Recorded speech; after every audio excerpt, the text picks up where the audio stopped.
क्योंकि अगर पप्पू यादव यहाँ से नहीं जीतेंगे तो बीमा भारती नहीं है, संतोष कुशवाहा है। कि यादव, मुसलमान और जो रविदास जाति है, इसको जोड़ देने पर टोटल आंकड़े जानते कितना होता है?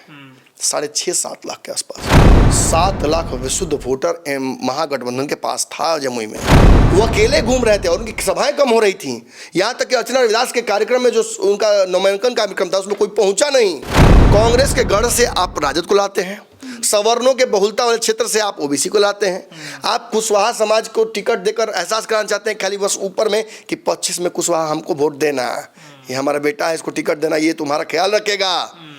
कुशवाहा का ख्याल रखने के लिए उपेंद्र कुशवाहा, सम्राट चौधरी हैं। तो समीकरण के हिसाब से अगर एक भी कोई गड़बड़ाता है तो ये मान के चलिए कि यहाँ अभय कुशवाहा ऊपर जा सकते हैं। वहाँ पासवान वोटर नहीं कर पाए चिराग को वोट, वहाँ पासवान वोटर का टर्नआउट नहीं हुआ एनडीए के प्रति। इस भ्रम में मत रहिए। अगर यादव नहीं टूटा तो पासवान कैसे टूट जाएगा? पासवान भी चिराग के ही वोट कर रहा है। वो रामविलास पासवान को वोट करता था और रामविलास पासवान को तीसरी सबसे मजबूत ताकत बिहार में हमेशा बना कर रखता था। जहाँ चिराग पासवान खड़े हो जाएंगे, यहाँ तेजस्वी खड़े हो जाएंगे, यादव पासवान वहीं से वोट करना शुरू करेंगे। ये पूरे बिहार का पैटर्न आप देखिएगा। 4-5 कैबिनेट के मंत्री तो बिहार से ही चले गए हैं। औरंगाबाद में अभय कुशवाहा पर दांव लगाना आरजेडी को लगता है भारी पड़ गया है, वो उस दांव में सफल नहीं हो पाई। एनडीए नजर आया, 5 पांडव मुट्ठी बना करके लड़े हैं इस बार। और यहाँ पर आप देखिएगा जीतन राम मांझी के लिए सबसे ज्यादा मेहनत किसने की? एक नरेंद्र मोदी और दूसरा चिराग पासवान।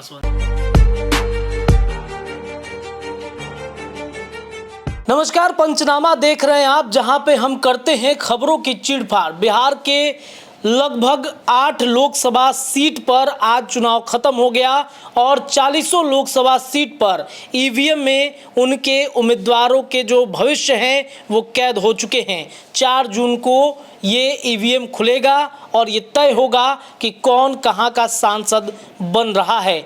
जो जनता है उन्होंने अपने मत का प्रयोग कर दिया। लोकतंत्र का महापर्व 2024 का खत्म हो चुका है और आज के पंचनामा में हम 40 लोकसभा सीट पर चीरफाड़ करने के लिए बैठे हुए हैं। हमारे साथ हमारे संपादक हैं, हमारे senior journalist Chandan Jha sir हैं, बाबा बैठे हुए हैं। ये बारी बारी से बताएंगे कि 40 लोकसभा सीट पर क्या परिस्थितियां बन रही हैं। चरण वाइज चलेंगे। 7 चरण में ये चुनाव खत्म हुए हैं। बिहार में भी 19 अप्रैल से इसकी शुरुआत हुई थी।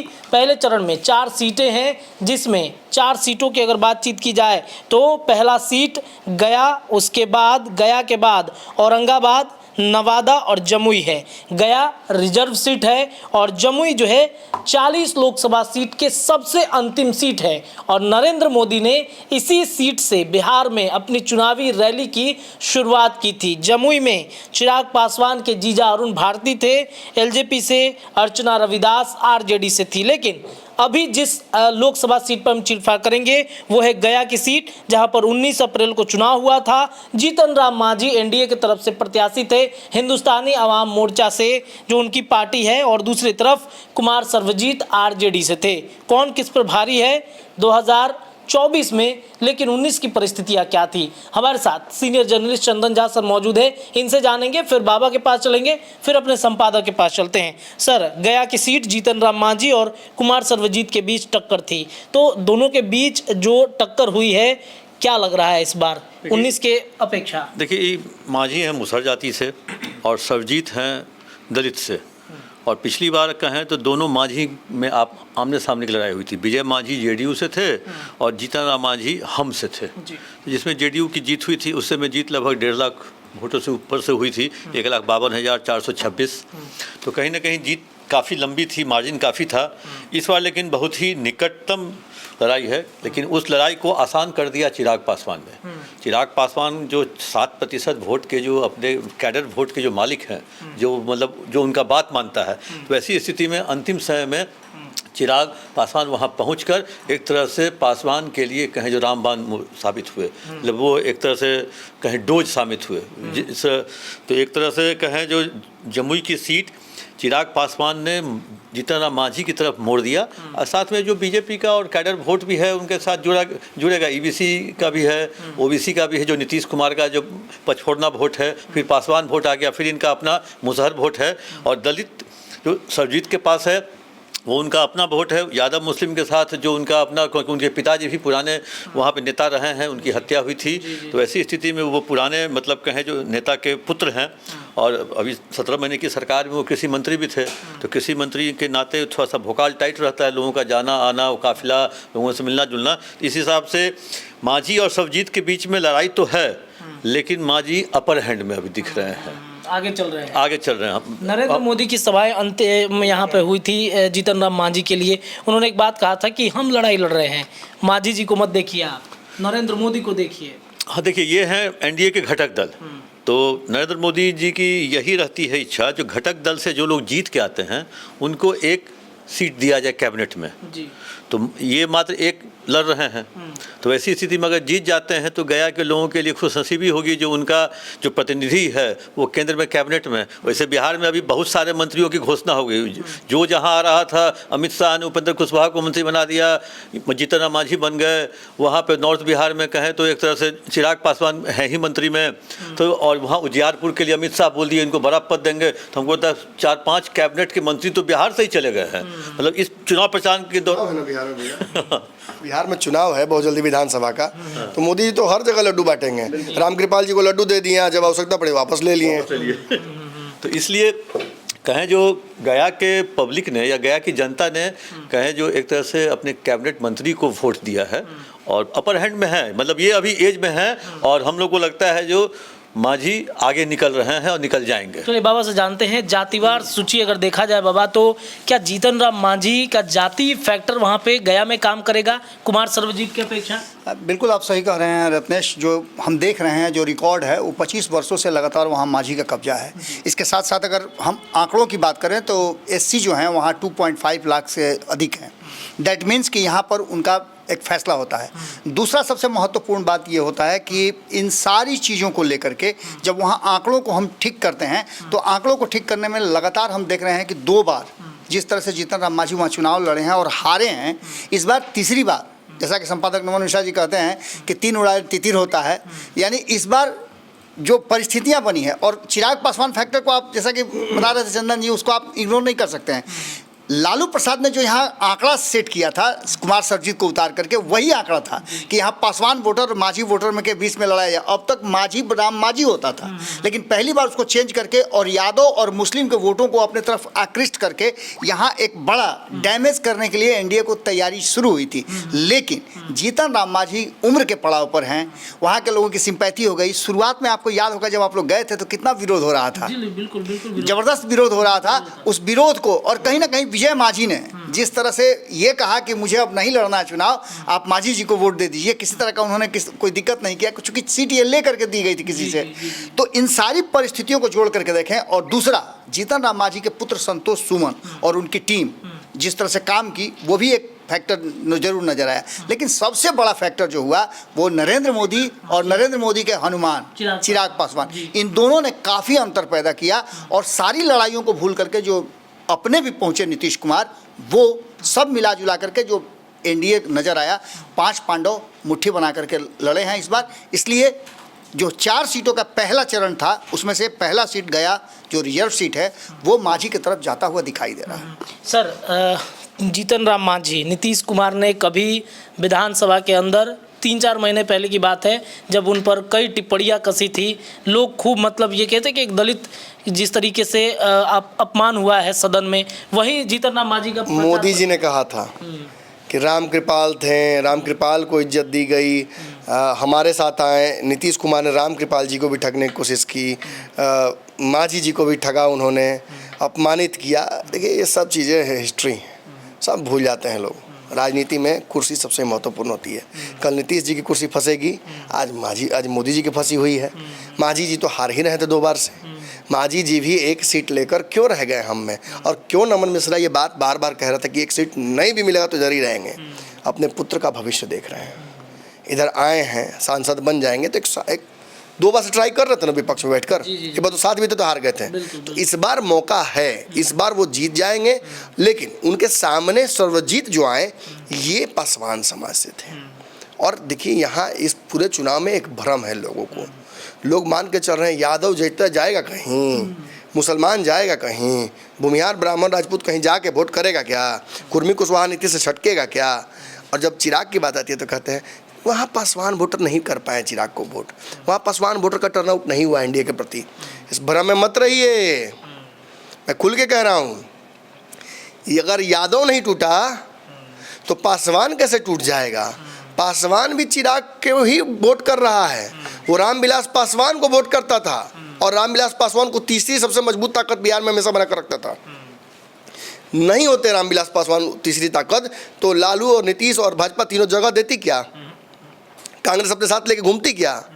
जब आवश्यकता पड़ी रामविलास पासवान को तब हाथ पकड़ा ना लोगों ने। क्यों पकड़ा, क्योंकि रामविलास पासवान एक फलदार वृक्ष थे। अब चिराग पासवान है, चिराग पासवान के साथ आपको क्या लगता है केवल पासवान ही घूम रहे हैं क्या? नहीं, सभी जातियों के लोग घूम रहे हैं और वो रेसिप्रोकेट हो रहा है। अब यही बात मैं बोलता हूँ तो कई लोगों को चिढ़ हो जाता है कि आप चिराग पासवान की पैरवी कर रहे हैं। इस पूरे चुनाव में देखा ना आपने, आज एग्जिट पोल आ रहा है, हमारा एग्जिट पोल आएगा बाद में, पहले सभी लोगों ने एग्जिट पोल अपना जारी कर दिया। क्या दिखा रहे हैं लोजपा को, आप बताइए। लोजपा को दिखा रहे हैं कि पांचों की पांचों सीट निकल रहा है। हम तो अभी भी कह रहे हैं कि लोजपा 5 सीट नहीं जीतेगी, एक गड़बड़ा रहा है कोई सीट। अब तो 5 हम तो फिर भी कह रहे हैं कि एक सीट गड़बड़ा रहा है। जो लोग कल तक चिराग पासवान को 0 सीट दे रहे थे, 0 मिलेगा और मिल भी गया तो 0 जीतेगा। वो क्या कह रहे हैं, सभी सीटें जिता रहे हैं कि 5 मिल गई, 5 में 5 जीत रहे हैं। 100% स्ट्राइक रेट। लोजपा का स्ट्राइक रेट हमेशा अच्छा रहा है, हिस्ट्री में जाके देखिए जितना मिलता है। गठबंधन डिपेंडेंट पार्टी है भाई, अपने दम पर नहीं है बहुत ताकतवर। मौका मिलेगा तो बन जाएगी अपने दम पर ताकतवर। अरे आरजेडी कौन सा अपने दम पर सरकार बना ले रही है, ये बात आप बोलेंगे तो फिर दुख लगेगा। कहीं नहीं सरकार बना ली है 20 में अपने दम पर। तो ये मैं कह रहा हूँ, और इतनी बातें बोलने का मकसद मेरा क्या था, सर्वजीत पासवान को पासवान मानेगा कि चिराग पासवान को पासवान मानेगा, बताइए हमको। चिराग पासवान को मानेगा। लग रहा है चंदू के चाची को रात में चांदी की चम्मच से चटनी चटाई है। लग रहा पके पेड़ पर पका पपीता, पका पेड़िया पका पपीता, पके पेड़ वो पकड़े पिंकू, पिंकू पकड़े पका पपीता। सच्चाई यही है कि पासवान को देख रहा है और पासवान एक बहुत बड़ा नेता देख रहा है। चिराग पासवान, जो पासवान था वो आसमान की तरफ जा रहा है और ये सारे पासवान देख रहे हैं। मैं यही नहीं कहूँगा कि केवल पासवान देख रहा है, पूरा संपूर्ण SC ST दलित और EBC की एक बहुत बड़ी जनसंख्या देख रहा है उस तरफ कि आज रामविलास पासवान ने हमको आरक्षण बचा कर रखा। रामविलास पासवान ने EWS को आरक्षण दिया तो EWS से हट गया। चिराग के पीछे जो वोट देख रहे हैं वो यही है। और यहाँ पर आप देखिएगा जीतन राम मांझी के लिए सबसे ज़्यादा मेहनत किसने की, एक नरेंद्र मोदी और दूसरा चिराग पासवान। चिराग पासवान ने इतना मेहनत किया कि भाव विभोर होकर, मांझी जी उसे नहीं है कि भाव विभोर होकर किसी को कुछ दे दें, भाव विभोर कर कह दिया, आशीर्वाद दे दिया कि जाइए आप बिहार के CM बन जाइएगा। बोले ना, बाद में फिर जब अपना काम निकल गया तो थोड़ा पलटने की कोशिश उन्होंने किया, उस बात से अपना चुनाव निकलते तुरंत पलट गए। लेकिन नीतीश कुमार के भाई शिष्य है तो पलटेंगे नहीं, पलटे, लेकिन बोलने में बोल गए ना। ये क्या साबित करता है, हम घूमे थे गया, हम याद कीजिए, हम चितरंजन चिंटू के घर पे भी गए थे। क्या हो रहा था, भूमिहार का नेता बैठ के और चिराग पासवान के कहने पर पूरे पासवानों को बुला के आपको वोट करना है मांझी जी को, आपको वोट करना है मांझी जी को, छटकना नहीं है। चितरंजन चिंटू की पूरी टीम उतर गई थी गया में। क्यों उतरी थी, क्योंकि चिराग पासवान ने टास्क दिया था ये आपको करना है। और चिराग पासवान ने प्रत्यक्ष परोक्ष अपरोक्ष जिस भी तरीके से हो सके मांझी जी की जीत सुनिश्चित कराई वहां से। और पासवान टोलों में मैसेज भेजा गया कि इधर उधर नहीं देखना है, कोई दूसरा पासवान नहीं, सीधा एक पासवान को देना। जब मधेपुरा में, पूर्णिया में, नवादा में, और आप अगर कह रहे हैं झंझारपुर सीट, आप झंझारपुर सीट पे कहिएगा कि वहाँ इन सभी सीटों पर पप्पू यादव को मत देखो, गुलाब यादव को मत देखो, विनोद यादव को मत देखो, किसको देखो, तेजस्वी यादव को, लालू यादव को। तो पासवान इतना बेवकूफ़ है कि वो दूसरा सरजीता फलना ढिमका को देखेगा। वो देखेगा एक ही जगह पर, ठीक है भैया बोले, सही बात बोले कि वो एक मंत्री रह चुके हैं, उनका एक काफिला था, एक भोकाल था, ठीक है। 10 पासवान डिलीट कर लेंगे, 100 पासवान कर लेंगे, 1000 कर लेंगे, 10,000 कर लेंगे, 1 लाख कर लेंगे, संपूर्ण वोट तो नहीं जाएगा ना। जहाँ चिराग पासवान खड़े हो जाएंगे, यहाँ तेजस्वी खड़े हो जाएंगे, यादव पासवान वहीं से वोट करना शुरू करेंगे। ये पूरे बिहार का पैटर्न आप देखिएगा। और यही कहीं ना कहीं इस सीट पर मेरा आकलन है, मैंने देखा नज़दीक से। और आप इस बात का दावा मुझसे ले लिए कि जीतन राम मांझी जो 2 बार नहीं कर पाए, तीसरे दान में कर ले रहे हैं, इस बार करते नजर आ रहे हैं कन्फर्म तौर पर। एक सीट गया की सीट, पहली सीट मेरी तरफ से तो मुझे लगता है बाबा कि एनडीए जीत रही एनडीए जीत रही है। है। आप 4 में से पहली सीट वो है जो एनडीए जीत रही है, निश्चित लेकिन रूप से। खाता तो मांझी जी ने खोला, हमने खाता खोल दिया है। तो दर्शकों, हमने अपना खाता खोल लिया है। चलिए, औरंगाबाद की सीट जहां पे सुशील सिंह बीजेपी से और आरजेडी से अभय कुशवाहा, क्या लग रहा है सर? 19 अप्रैल को यहाँ पर भी चुनाव हो रहे थे औरंगाबाद में। ये देखिए, ये ऐसी सीट है जो लालू प्रसाद यादव का फर्स्ट एक्सपेरिमेंटल सीट है। कुशवाहा को इन्होंने यहाँ पे कैंडिडेट दिया, जो कुशवाहा जाति को तोड़ने की, उसमें सेंधमारी का जो प्रयास था, ये अभय कुशवाहा रातों रात जेडीयू से जाते हैं आरजेडी में, वो वहाँ का सिंबल लेते हैं, मतलब कहें जो लड़ने के लिए, और वो वहाँ से लड़ते हैं और आरजेडी में वो टिकट लेते हैं और सुशील सिंह को बीजेपी फिर दांव लगाती है। वैसे ये सीट कांग्रेस भी डिमांड कर रही थी अपने लिए, निखिल कुमार के लिए। तो कहीं ना कहीं सुशील सिंह को अंदरूनी मदद निखिल कुमार के द्वारा मिला कि नहीं मिला, लेकिन लोग कहते हैं, जो चर्चा कर रहे हैं, जो निखिल कुमार ने मदद की, क्योंकि वो जब टिकट उनको नहीं मिला, वो भी उसी जाति से आते हैं, सुशील कुमार की जाति से, तो इसलिए सुशील कुमार भी यहाँ अपर हैंड में है। और अभय कुशवाहा कुछ वहाँ कर नहीं पाए। अभय कुशवाहा के साथ आरजेडी मुसलमान तो थे ही, लेकिन क्या कुशवाहा जाति के वोट वहाँ मिले, वही कल जानना है, क्योंकि कुशवाहा जाति का वोट सब जगह नहीं मिला है। औरंगाबाद में नहीं मिला, ये तो एकदम गारंटी है। अभय कुशवाहा वाला एक्सपेरिमेंट में लगता है लालू प्रसाद, हाँ दूसरे 6 जगहों पे उनका एक्सपेरिमेंट सही हुआ हो या गलत हुआ वो बात की बात है, लेकिन औरंगाबाद में अभय कुशवाहा पर दांव लगाना आरजेडी को लगता है भारी पड़ गया है, वो उस दांव में सफल नहीं हो पाई। अब देखना है आगे। अब वैसे पिछली बार का अंतर 70,000 ही था केवल, और पिछली बार सुशील कुमार सिंह बीजेपी से थे और ये सीट हम ली थी, हमको मिला था। उपेंद्र प्रसाद एक एमएलसी हुआ करते थे, थे दांगी समाज के। हाँ? दांगी समाज के। तो उपेंद्र प्रसाद ने वहाँ पे लड़ा था, उनको कड़ी टक्कर दी थी, 70,000 से वो हारे थे। अब देखते हैं जो आगे क्या होता है औरंगाबाद। जातिवार अगर देखा जाए तो बाबा सुशील सिंह और अभय कुशवाहा को यहाँ पर आरजेडी ने एक मौका दिया, लग रहा है कि वो कुशवाहा फैक्टर लालू का काम कर पाएगा वहाँ पर। इतिहास में चित्तौड़गढ़ का नाम सुने होंगे आप, ये चित्तौड़गढ़ ही कहा जाता है राजपूतों के लिए, और यहाँ से लगातार राजपूत ही जीतते आ रहे हैं, एक बार को छोड़ करके। मैंने इस पर बहुत ज़्यादा कई जो डिबेट हमारे हुए हैं, कई हमने विश्लेषण किए हैं, उसमें हमने बताया था कि आखिर यहाँ हुआ क्या है। सुशील सिंह को यहाँ से कंटिन्यू किया गया है और ये कांग्रेस से सीट छीना गया है आज से 2 चुनाव पहले। कांग्रेस से छीनने के बाद ये सीट जो है वो हमको गई थी, जैसा कि बताया भी। उपेंद्र प्रसाद यहाँ से चुनाव लड़े थे। उपेंद्र प्रसाद, आपको याद होगा कि भारतीय जनता पार्टी ने कई नेताओं को जो भारतीय जनता पार्टी में शामिल हो रहे हैं उनमें उनका भी नाम दे दिया था, राष्ट्रीय जनता दल में थे वो, बाद में हमसे वो राष्ट्रीय जनता दल चले गए थे। उसके बाद उपेंद्र प्रसाद को वहाँ से उतारा गया था और उपेंद्र प्रसाद ने कड़ी टक्कर दी थी। जानते हैं क्यों कड़ी टक्कर दिया था? एक तो दांगी समाज से आते थे, दूसरा कुशवाहा का उनको था, यादव और मुसलमान उनके साथ खड़े नजर आ रहे थे, क्योंकि 2019 में भी यही कुछ हुआ था और इस बार भी वही प्रयोग करने का लालू प्रसाद ने कोशिश किया है। तो यहाँ जो परिस्थिति है उसमें 3 बार जीत चुके, 4थी बार का सपना देख रहे हैं सुशील सिंह को, कड़ी टक्कर जरूर मिल रही है। और इस बार अभय कुशवाहा को, कुशवाहा समाज के नेता को उतार करके और वो भी दूसरे दल से ला करके कहीं ना कहीं एक बड़ा टक्कर देने की कोशिश की गई है। यहाँ राजपूतों की संख्या बहुत अच्छी है, राजपूत लगभग 2.5 लाख हैं, 1 लाख भूमिहार भी हैं और महादलित 2 लाख के आसपास हैं। यादव यहाँ 1,90,000 के आसपास हैं, मुस्लिम वहाँ 1,30,000 के आसपास हैं और कुशवाहा 1,30,000 हैं।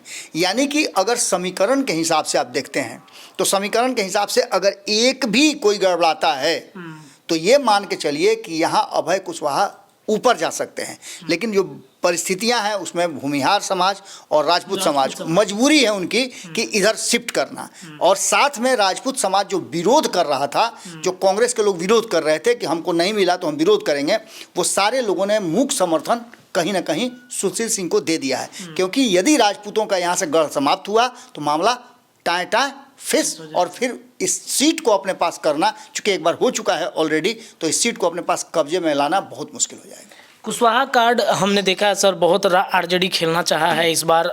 चित्तौड़गढ़ का किला कहा जाता है औरंगाबाद को, वहाँ पर कुशवाहा को टिकट देना घातक तो नहीं है आरजेडी के लिए?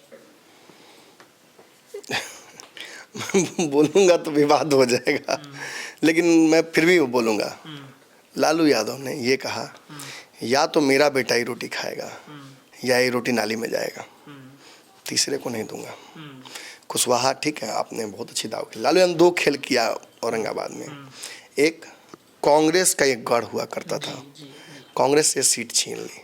दूसरा, और सर इसी सीट के लिए लड़ाई भी हुई थी, सीट बंटवारा तक नहीं हुआ तब तक उन्होंने अनाउंसमेंट। निखिल, अब देखिए पहले चरण की बात थी ना, निखिल कुमार छोटे मोटे नेता नहीं हैं, बहुत बड़े नेता के पुत्र हैं, बहुत बड़ा पोर्टफोलियो वो पहले ही उनके पास मिल चुका, वो राज्यपाल रह चुके हैं कहीं के, और वो आए कांग्रेस के में वापस, उन्होंने फिर काम अपना शुरू किया। और बिहार में इनको इंटरेस्टिंग एक जॉब प्रोफाइल दिया गया कि जाइए और वहाँ पे सांसद जिता के लाइए, मेहनत कर रहे थे। कांग्रेस के गढ़ से कैसे छीन लीजिएगा सीट को और बिना बताए? मैं तो इत्तेफाक हूँ, मैं तो परेशान हूँ, कंफ्यूज हूँ कि आखिर कैसे कांग्रेस इतना गिरकर इस गठबंधन में रह गई। वो देश भर का चुनाव देख रही थी, शायद इस वजह से रह गई। इसी वजह से राहुल गांधी बिहार में बार बार नहीं आए। अब आप मुझे बताइए, राजपूतों पहले तो काम किया कि राजपूतों का और कांग्रेस के गढ़ में से छीन लिया कांग्रेस से टिकट, और हड़बड़ी में अभय कुशवाहा को लाकर रातों रात। अभय कुशवाहा क्या सांसद के चुनाव लड़ने लायक हैं? ये उनकी पार्टी के लोग मानते हैं क्या? जदयू ये मानती थी, जदयू मानती तो उनको सांसद का चुनाव नहीं लड़ाती, नालंदा से लड़ा देती, कहीं से लड़ा देती। कई जगह थे, वो कितने दिन तक विधायक रहे वहाँ पे, हार चुके हैं, कितने दिन विधायक रहे, वो सब तो सब सामने नोटेड है। तो जहाँ जो मेन पार्टी मातृ पार्टी थी वहाँ उनको इस लायक नहीं समझा गया। आप रातों रात उठा के वहाँ से लाते हैं, ज्वाइन कराते हैं और टिकट दे देते हैं हाथ में। कहाँ से? कांग्रेस के गढ़ से आप राजद को लाते हैं, सवर्णों के बहुलता वाले क्षेत्र से आप ओबीसी को लाते हैं। आप कुशवाहा समाज को टिकट देकर एहसास कराना चाहते हैं खाली बस ऊपर में कि 25 में कुशवाहा हमको वोट देना, ये हमारा बेटा है, इसको टिकट देना, ये तुम्हारा ख्याल रखेगा। कुशवाहा का ख्याल रखने के लिए उपेंद्र कुशवाहा सम्राट चौधरी हैं। आप यादवों का ही ख्याल रखिए ना, यादवों को बहुत रिप्रेजेंटेशन कम मिला है, इस बार विधानसभा में ज़्यादा मिलना चाहिए। खैर ये तो सजेशन हुआ, लेकिन मेन बात ये सीट राजपूतों की बहुल सीट है। यहाँ से कुशवाहा को लड़ने का क्या मकसद? मतलब मैं तो विश्लेषक के तौर पर समझ नहीं पा रहा हूँ। हो सकता है भैया बाबा जवाब दे दे इस बात का। ये बात नहीं जी, ये क्योंकि चित्तौड़गढ़ है और राजपूत का बहुल क्षेत्र है, यहाँ से हमेशा से राजपूत जाति के ही एमपी अधिकतर बने हैं। वैसे स्थिति में कुशवाहा, हम क्या बोले, पहले जो लैब में लालू यादव केमिस्ट्री लैब में पहुंचे हैं और NO2 या CO2 करके मिला के देख रहे हैं जो इसका कॉम्बिनेशन क्या निकला, लाल होगा कि पीला होगा। सब 25 का एक्सपेरिमेंट है, 24 का एक्सपेरिमेंट तो नहीं है। लालू यादव ने अपने कार्यक्रम के लिए आपका कार्यक्रम भाड़ दिया। रोड बनते देखे हैं कहीं? जी, आपका तिलक बारात कुछ हो और रोड कोड़ना शुरू कर दे, हाँ जाकर जोड़ता है कि भले रोडवा तो बना जाएगा, सबका फायदा होगा, लेकिन एक दिन और रोक दीजिए। एक दिन रोकने का हो सकता है काम परमानेंट रुक जाए। फायदा किसका हुआ, नुकसान किसका हुआ? देखिए नुकसान तो आपका भी हुआ, कार्यक्रम तो आपका हो गया, लेकिन 25 में जब फेरा में है कि इसके चलते कुशवाहा एकदम मैंने टूट पड़ेगा वोट करने के लिए, आपको ऐसा नहीं होगा। सम्राट चौधरी उपेंद्र कुशवाहा के रहते आप कुशवाहा नेता नहीं बन सकते हैं, ये हमने देखा है। आपने पहले भी कुशवाहा लोगों को टिकट दिया है, सबसे कुशवाहा आपसे जी आपके पार्टी जीत कर आए विधायक, फिर भी उनकी टेंडेंसी रही है टुवर्ड्स NDA या टुवर्ड्स उपेंद्र कुशवाहा। लेकिन कुछ होता है वंशागुनत, जैसे लालू प्रसाद यादव का बेटा तेजस्वी यादव का नेता बनने को तैयार है, उसी तरह है आपको सम्राट चौधरी में। उनके पिता शकुनी चौधरी, एक मतलब मुंगेर, खड़गपुर, जमुई, ये सब बड़े नेता थे वो। हाँ, उनकी एक समाज में पैठ थी, उन्हीं के पुत्र हैं सम्राट। अब अर्जुन कुशवाहा, मतलब कहें जो कुशवाहा जाति के लोग इनको जानते भी नहीं होंगे। ये चर्चा में आए थे जब एक बार, सॉरी हाँ अभय कुशवाहा, ये चर्चा में आए थे एक बार, लगता है कुछ डांस कर रहे थे खा पी के, वो वीडियो वायरल हुआ, तब लोगों ने जाना जो ये अर्जुन। चुनाव में भी सर वो वीडियो खूब वायरल हुआ है। तो इसीलिए पुराना पाप तो वापस ले भी नहीं किया जाता है। तो जब आपके घर में सुनिए, आपके घर में जब ब्याह शादी आपके यहाँ होने वाला हो, आप कुछ गलती कर दो तो आपके गाँव वाला सब वही दिखाता है, अरे हो अरे कल तो पी के नौटंकी के लिए रहे, कुल पेड़ पर चढ़ गए रहे और टावर पर चढ़ गए, मत बिया करिए जाए। वो शराब पीने वाला वीडियो वायरल होने से अगर कोई नेता कुशवाहा अगर नेता बन जाए तब तो यहाँ पे राह चलते तो बहुत जात का आदमी शराब पी रहा है और रोड पे नाच रहा है। और सबसे बड़ी बात की जो विडम्बना रही है, इसको विडम्बना ही कहेंगे हम, कि सीट शेयरिंग समझौता से पहले ही लालू प्रसाद ने एक विद्रोह किया और विद्रोह करके पहले चरण की 4 सीटों पर अपने उम्मीदवार उतार दिए। इसका भी खामियाजा भुगतने को मिल सकता है। इसलिए यहाँ जो सुशील सिंह की डूबती नैया थी अचानक से ऊपर सतह पर आ गई है। औरंगाबाद NDA को दे दिया जाए। नहीं, एक लाइन में और कहना चाहूँगा, मुझे लगता है कि इस सीट पर लालू यादव ने वो संपूर्णतः मैं कहूँगा सुशील जो यहाँ सिंह हैं भाजपा के, वो ये चुनाव बहुत मुश्किल में पड़ गए थे इस चुनाव में, उनका मुंह सूख गया था। बिल्कुल, बिल्कुल। लेकिन आपको जान के हैरान होंगे आप कि कंप्लीट वॉक ओवर उनको मिल चुका था। जैसे ही प्रत्याशी अनाउंस लालू यादव हड़बड़ी में कर दिया, कुछ लोग तो ये चर्चा करने लगे थे दबी जुबान में कि लालू यादव ने सुशील सिंह के साथ कोई अंडरस्टैंडिंग बना ली है कि किसी तरह से निखिल कुमार को रोकने के लिए। तो जो अपने ही सहयोगी को हराने के लिए रन आउट करा दे, वो सेंचुरी क्या मारेगा, वो क्या जीतेगा मैच। यहाँ तो कांग्रेस का टांग काटने में लालू यादव ने एक सीट गंवा दी। तो खैर लालू यादव को क्या दिक्कत है, लालू यादव को प्रधानमंत्री बनना है, वो तो राहुल गांधी समझे, वो राहुल गांधी समझे, उनकी समस्या है। 25 का चल रहा है, सारा गेम 25 का है, सारा गेम 25 का है। ये सीट कंप्लीट वर्डिक्ट नोट करके लिख लीजिए, भाजपा जीत रही है और बहुत अच्छे मार्जिन से जीत रही है। नो फाइट, मतलब दूसरा सीट भी एनडीए के खाते में चला गया है। 4 में 2 नो फाइट, 4 में 2 4 में 2, मतलब पहला चरण का। पहले चरण के 4 सीटों में 2 सीट। अभी 2 सीटों का हमने एनालिसिस किया तो 2 पे मैं 2 ही कहूंगा। 2 में 2 अब तक जीत रही है भाजपा। हमारे विश्लेषण में भाजपा एनडीए जीत रही है। एक हम जीतना मांझी अब तक, और दूसरा गया औरंगाबाद हमने बता दिया, दोनों जगहों पर एनडीए जीत रहा है।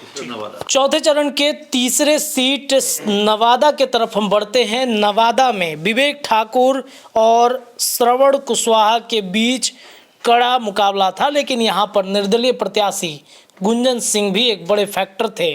गुंजन सिंह के बारे में भी चर्चाएं चली कि वो वोट काट रहे हैं, वोट कटवा के रूप में उनको कहा जा रहा था। तो क्या विवेक ठाकुर और श्रवण कुशवाहा के बीच में जो गुंजन सिंह की चर्चा हो रही है, क्या एक बड़े फैक्टर बनेंगे सर? फिर यहाँ भी हम कहेंगे जो लालू यादव ने एक्सपेरिमेंट किया, श्रवण कुशवाहा एक नया चेहरा ला के दे दिए। विवेक ठाकुर पुराने मतलब सीपी ठाकुर जो की तैयारी है, लगातार कुशवाहा कुशवाहा कुशवाहा ये 25 की तैयारी है। जगह एक बात वो जानते हैं, 19 के 20 के चुनाव में लालू यादव तेजस्वी यादव ने जो किया था गेम, उस गेम में वो सफल नहीं हुए। ओबीसी का एक बहुत बड़ा चंक कट गया। नीतीश कुमार के एनडीए में रहने की वजह से कुशवाहा कुर्मी ने खुलकर वोट किया, कितना भी सीट दीजिए कोई दिक्कत नहीं, हम एनडीए की तरफ है। इसकी वजह से तेजस्वी मुख्यमंत्री नहीं बन पाए और इसी वजह से सारा खेल हुआ है। इस बार कुशवाहा ढेला कुशवाहा चढ़ा दो, ढेला लिखो कुशवाहा लिख दो, अत्यारानी कोशिश मैंने बोनस दिया जा रहा है क्या 2025 बिल्कुल के लिए? बिल्कुल। और इसी सीट क्या सर? हाँ एक तरह से कहें, लेकिन यहाँ पे सबसे इम्पोर्टेंट है राजवल्लभ का परिवार। जी। और पिछली बार चंदन सिंह भर से राजवल्लभ की पत्नी विभा देवी हुई थी, के बीच में लड़ाई हुआ था। लगभग 1,48,000 का अंतर था जीत हार का। चंदन सिंह विजय हुए थे। चंदन सिंह भी सूरज भान सिंह के भाई हैं, बाहरी हैं। उसके पहले वीणा देवी थी। इस बार विवेक ठाकुर भी बाहरी हैं। तो वहाँ हमेशा से भीतरी बाहरी की बात होती है, लेकिन अंत में लोग वहाँ भूमिहार बहुल क्षेत्र है, वो वहाँ से जीते हैं। गिरिराज सिंह हो, चंदन सिंह हो, वीणा हो, और इस बार भी विवेक ठाकुर एज बनाए हुए हैं, क्योंकि श्रवण कुशवाहा के सामने विवेक ठाकुर हमको लगता है जो बहुत ही कमज़ोर कैंडिडेट है। ये सीट भी लगता है लालू यादव ने गिफ्ट रूप में दे दिया एनडीए को, जाओ ले जाओ। अब विशेष बाबा से बात कर लिए, वहाँ का क्या कमेंट? नवादा में राजवल्लभ का परिवार बाबा बड़ा एग्रेसिव था। टिकट कट जाने की वजह से उनके जो भाई थे वो चुनाव मैदान में उतरे थे और हम भी क्षेत्र में सर घूम रहे थे। तो क्या मतलब वहाँ पे लग रहा है? देखिए, यहाँ का सबसे जो महत्वपूर्ण बात है कि यहाँ एक बार से ज़्यादा कोई कैंडिडेट रह नहीं पाता है। 2009 की बात कर लीजिए, 2014 की बात कर लीजिए, 2019 की बात कर लीजिए, 2024 की बात कर लीजिए। 2014 में आपने देखा कि क्या हुआ था। 2014 में गिरिराज सिंह थे। गिरिराज सिंह जब 2019 में उनका टिकट दूसरे जगह से दिया गया समझौते के तहत, तो आपने देखा कि किस तरह से कार्यकर्ता हैं, कार्यकर्ता था, कार्यकर्ता रहूँगा, ये कह करके किसी तरह से वो अपना पार्ट रहे थे। लेकिन अंततः उन्हें बेगूसराय से टिकट मिला और वो वहाँ से निकले। इसके बाद पिछले बार आपने देखा कि किस तरह से चंदन सिंह वहाँ आ गए। चंदन सिंह के बाद अब विवेक ठाकुर हैं। भूमिहारों का ये गढ़ कहा जाता है और इसके अगल बगल के क्षेत्रों में भी भूमिहारों की अच्छी खासी संख्या है। सबसे बड़ी बात यह है कि यहाँ जो विधानसभा 6 विधानसभा है, उसमें राष्ट्रीय जनता दल के 3 जो विधायक हैं, लेकिन अचानक से रिवोल्ट कर जाना और विनोद यादव का मदद करना, ये कहीं ना कहीं दिखाता है कि कुछ ना कुछ वहाँ जरूर खेल है। क्योंकि भूमिहार वर्सेस यादव यहाँ चुनाव होता है, जिसमें मुस्लिम, ब्राह्मण और अन्य सवर्ण जो हैं वो मिल करके ईबीसी तक, ये सब मिल करके वहाँ जीत हार का फैसला करते हैं। लेकिन भूमिहारों की और यादवों की अच्छी खासी चलती है। इन सब के बावजूद जिस तरह से मंच से तेजस्वी यादव ने कहा, जो भाषण दिया, इस परिवार को लेकर के क्या एक ही परिवार को सब कुछ मिल जाएगा? अब इससे ज़्यादा नमन जी बोलेंगे एक ही परिवार को क्या क्या मिल जाएगा, वो बेहतर बताइए। ये जो बयान दिया था तेजस्वी यादव ने, इसको इस परिप्रेक्ष्य में देखा गया कि क्या हमारे ही दोनों बहनों को टिकट मिलना चाहिए, क्या मीसा भारती को पाटलिपुत्र से मिलना चाहिए टिकट, किस आधार पर मिलना चाहिए? क्या एक ही परिवार को सब दे दीजिएगा? अब आप लोग के हाथ में है जनता, फैसला करिए ऐसा कि लालू जी को समझ में आ जाए। यही शायद कहना चाहता ये वही बयान है क्या जो सुनील सिंह बयान दिए थे कि भारी मतों से यादव ने तो अपने बॉडीगार्ड तक को विधायक बना दिया। संजय यादव था बेटा, दोनों बेटा हो ही गया मंत्री, दोनों बेटा विधायक। इस बार दोनों बेटा को तो दे ही दिए, पत्नी को मुख्यमंत्री बना दिया। एक संजय यादव था बॉडीगार्ड जो उनके जमाने से उनको मतलब मिला हुआ था बॉडीगार्ड, उसको बना दिया सासाराम के किसी इलाके से विधायक। कहने का मतलब कि परिवारवाद पे चर्चा बेमानी है, सब परिवारवाद करते हैं और कोई इसमें बुराई अब नहीं रह गई है, ये एक्सेप्टेड नॉर्म्स हो गया है। हाँ, रही बात जब परिवारवाद की बात हो रही है तो ये कैसे भूल जाएं कि अगर लालू यादव देश भर के लिए, बिहार के लिए लालू यादव हैं, तो नवादा के लिए लालू यादव तो राजवल्लभ यादव ही ना है। वहाँ के यादव ने तो हमेशा सेनापति देखा है, वो तो लालू यादव से रोज मिलते नहीं थे। बीना देवी, बीभा देवी, या फिर उनके जो MLC हैं भतीजे, या फिर उनके जो भाई हैं विनोद यादव, इनको ही वो जानते होंगे।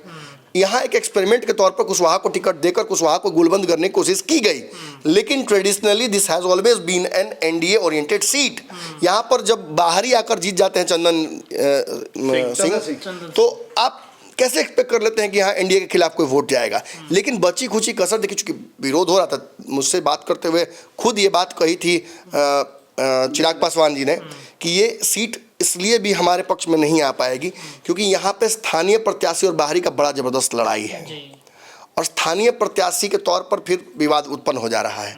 लेकिन अंततः भाजपा ने तय किया कि भाई हमारे भूमिहार कैडर और राजपूत कैडर में थोड़ा सा बड़े नेताओं में अब एज फैक्टर आने लगा है, तो एक नया भूमिहार नेता को थोड़ा मजबूत किया जाए, चेहरा मजबूत किया जाए। और विवेक ठाकुर उसी की उत्पत्ति है, और विवेक ठाकुर को जिम्मेदारी दी गई थी कि आप शिवमान और बाकी लोग का भी वहाँ पर थोड़ा सा लाइन, उस समय याद कीजिएगा उस समय हिस्सा नहीं थे पारस NDA का, उस पहले चरण के दौरान, उसके जस्ट बाद फैसला हुआ था। तो ये एक बड़ा माहौल बनाया गया था इस वक्त, और उसी में का उत्पत्ति हुआ कि जो राजवल्लभ परिवार है वो सटाक से उठ के खड़ा हुआ और वहाँ से चुनाव लड़ने गए, और एक लालू वर्सेस राजवल्लभ हो गया। ये नैरेटिव मेरे हिसाब से NDA नहीं सेट किया। राजवल्लभ यादव के परिवार के व्यक्ति को चुनाव लड़ाना, ये जानते हुए कि इस लड़ाई में कहीं टिकेंगे नहीं, ये साबित करता है कि इस जगह पर जो गुंजन कुमार थोड़ा बहुत वोट काटने की कोशिश कर रहे थे वो उधर कंपनसेट कर दिया जाएगा। महागठबंधन जीतेगी तो यादव और भूमिहार, यादव पूरा और हल्का भूमिहार वोट कटवा के या लेके, और अगर NDA जीतेगी तो कंप्लीट यादव वोट एक तरफ चल जाए, लेकिन कुर्मी कुशवाहा सहित सारा भूमिहार हमारी तरफ आ जाए। उसमें अगर यादव वोट कट जाए, कुशवाहा कैंडिडेट की वजह से यादव थोड़ा सा प्लस माइनस तो थे ही, और उस नाराजगी का फ़ायदा उठा लिया उस जगह पर विवेक ठाकुर ने। इस जगह पर लड़ाई बहुत तगड़ी थी, लेकिन विवेक ठाकुर को दो बड़ा फ़ायदा हुआ, एक राजवल्लभ का पार्टी परिवार का चुनाव लड़ना, और दूसरा इस जगह पर कुशवाहा कैंडिडेट देने की वजह से यादव में थोड़ा सा कि मेरा जाति थोड़ी है, ये सोच। और एक चीज़ वहाँ पर जब हम लोगों से बात कर रहे थे तो ऑफ द रिकॉर्ड ये भी कह रहे थे कि कहाँ जाएंगे तो बीजेपी में राजवल्लभ के परिवार के। ये तो मैं अभी भी बोल देता हूँ कि देखिए बीजेपी जाए जदयू जाए ये तय है, राजवल्लभ परिवार अब RJD में नहीं रहेगा, नहीं रहेगा। वही हिना साहब वाला कहानी है यहाँ भी। जी चलिए, तो औरंगाबाद की सीट भी हम NDA के नवादा की सीट भी आप NDA की तरफ दे सकते हैं। चलिए, बातें हैं सबसे अंतिम लोकसभा सीट, लेकिन पहले चरण के सबसे अंतिम और 40 लोकसभा सीट का 40वां नंबर जमुई, जहां से नरेंद्र मोदी ने चुनाव शुरू हुआ था। नरेंद्र मोदी का चुनावी सभा यहीं से शुरू हुआ था। रिजर्व सीट है अरुण भारती जो LJP से हैं, RJD से अर्चना रविदास हैं। तो हम चर्चा करेंगे अरुण भारती वर्सेस अर्चना रविदास, क्या कहेंगे सर? देखिए, इस सीट को हाजीपुर की तरह चिराग ने ही अपनी परंपरागत सीट बना ली। जैसे हाजीपुर उनके पिताजी लड़ते रहे, अब पिताजी चले गए तो उनके भाई लड़े, भाई के बाद उनके भतीजा लड़ रहे हैं चिराग, रामविलास जी के पुत्र। जमुई से चिराग हुए सांसद, उन्होंने ये सीट अपने पास अपने पार्टी में रखा, उन्होंने ही अपने ही बहनोई को दिया अरुण भारती। वहाँ भी अर्चना रविदास। अब रविदास वहाँ कितना फैक्टर पड़ेगा, कितना है, अब मतलब एक लोकसभा क्षेत्र में कम से कम 5 लाख तो नहीं होगा रविदास, वो तो छिटपुट सब जगह होगा। ये भी एक्सपेरिमेंट है लालू प्रसाद यादव का। पिछली बार चिराग लड़े थे और RLSP के भूदेव चौधरी लड़े थे, ये गई थी RLSP के पास, लगभग 2,41,049 वोट से चिराग पासवान जीते थे। और एक तरह से कहें जो कल हम लोग नमन जी के साथ आ रहे थे एक जगह से, बनारस से, पीछे हम लोग एक जगह रुके थे चाय पीने के लिए। उन्होंने कहा जो बहुत ही इंटेलिजेंट रूप में चिराग ने इस सीट को बचाया है, अगर वो खुद लड़ते तो शायद वो बहुत ज़्यादा परेशानी का उनको सामना करना पड़ता, लेकिन उन्होंने अपने आप सीट चेंज कर लिया, जिसका फ़ायदा उनको हुआ। और मतलब कहें जो एलजेपी जो है काफ़ी आगे निकली हुई है।